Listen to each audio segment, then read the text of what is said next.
whatever the law of blasphemy is not applicable on non-Muslims. Is not applicable on Jews and Christians and other non-Muslims, minorities. It is just to be dealt with Muslims.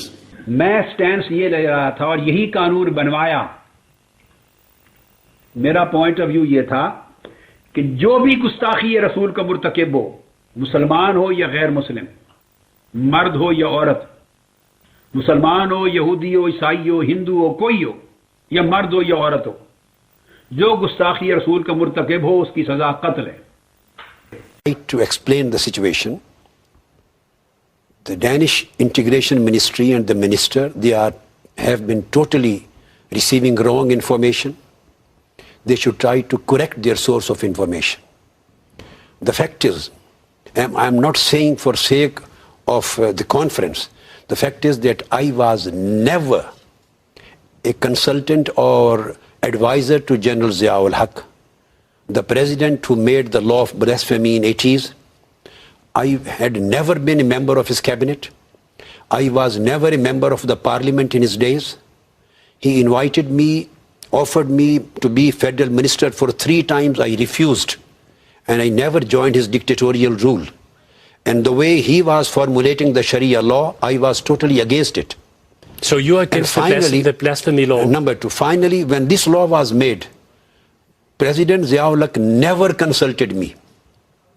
And I was never a part of shaping this law in the parliament made by General Zia-ul Haq. So this is absolutely clear. So they have wrong information that I was his advisor. So let us get it on the table. Yeah. Are you pro or against the much discussed blasphemy laws in Pakistan? Now, there are 2 aspects. First of all, after clarifying the situation, that I was never a part of shaping in the parliament.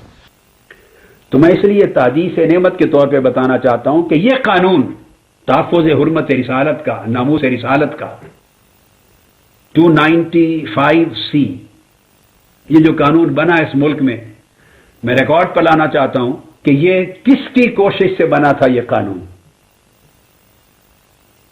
कानून बनवाया ही मैंने था। फिर ये हुआ, मैं पूरा वाकया आपको बता लूं, 1985 में जब 18 घंटे के दलाइल मेरे मुकम्मल हो गए, तो उस वक्त जनरल ज़िया-उल हक की हुकूमत थी और शूरा थी। तो 1986 हो गया, 87 चलता रहा ये अरसा। उन्होंने ये फाइल, तो कुछ लोग जनरल ज़िया-उल हक को मिले जो उनकी शूरा में थे, उन्होंने कहा कि ये फैसला हो गया है, अदालत ने लिख लिया फैसला, मेरे दलाइल हो गए हैं बड़े मबसूत और अनकरीब अदालत फैसला सुनाने वाली है। तो अदालत के फैसले से कानून बनेगा तो आपको कोई नहीं जाएगा क्रेडिट। उन्होंने कहा चूंकि आप हुदूद ऑर्डिनेंस जारी कर रहे हैं और कर चुके हैं या कर रहे हैं, तो हुदूद में आप खुद शामिल कर लें और बतौर ordinance as an act of parliament की तरफ से इसको जारी कर दें, तो क्रेडिट आपको चला जाएगा कि आपने दीन की खिदमत की है। तो बजाय इसके कि यह फैसला अदालत से अनाउंस हो, आप अनाउंस कर दें पार्लियामेंट की तरफ से। तो तब जनरल ज़िया-उल हक साहब ने अदालत को ऑर्डर भेजे कि पूरी फाइल और फैसला मुझे भेज दिया जाए। उन्होंने मंगवा लिया और जो फैसला लिखा था उसे एक्ट ऑफ पार्लियामेंट बना दिया और इस तरह यह कानून बना पार्लियामेंट के जरिए। तो बताना ही चाहता हूं कि यह तहफ़्फ़ुज़ हुर्मत रिसालत और नामूस रिसालत का कानून जो तौहीन रिसालत के बाब में 295C, ये सिर्फ और सिर्फ आपके इस खादिम और आपके भाई के जरिए अल्लाह ने बनवाया है। इसमें किसी और का कंट्रीब्यूशन नहीं है। और ये तारीख जानती है, जो आज से जिनकी उम्र 26 साल पहले जो सन्ने शऊर में थे और जिनको जमाने के वाकयात याद हैं, उनको खबर, आप में से कई बैठे होंगे उस जमाने के जिनको ये सारी स्टोरी याद होगी। जरा हाथ खड़ा करें। ज्यादा उम्र वाले सब लोगों को पता है, ये लाहौर हाई कोर्ट की पूरी बिल्डिंग दरो दीवार गवाह है। But we are here to discuss why there is a controversy around your person. And the minister says that she is against the kind of law that you apparently support. I'm trying to get you to answer a simple question.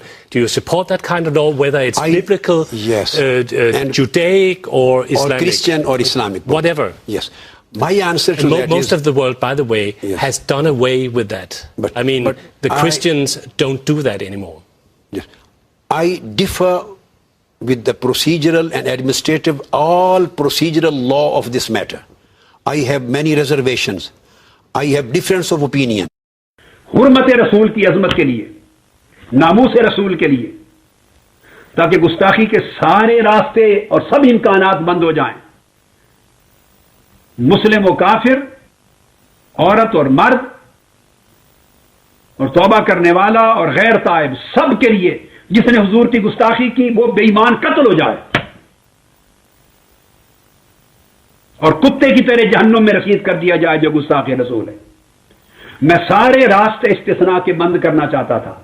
Ways this law is being practiced in Pakistan, I am very clear on that subject. I don't support it. But still I differ with the law. Yes. In spite of that fact. I know. आप अपनी जिंदगी में सच का इस्तेमाल कितना करते हैं? मैं अल्लाह का शुक्र है 100% सच बोलता हूँ। मैं अल्लाह का शुक्र है 100% सच बोलता हूँ। मैं अल्लाह का शुक्र है 100% सच बोलता हूँ।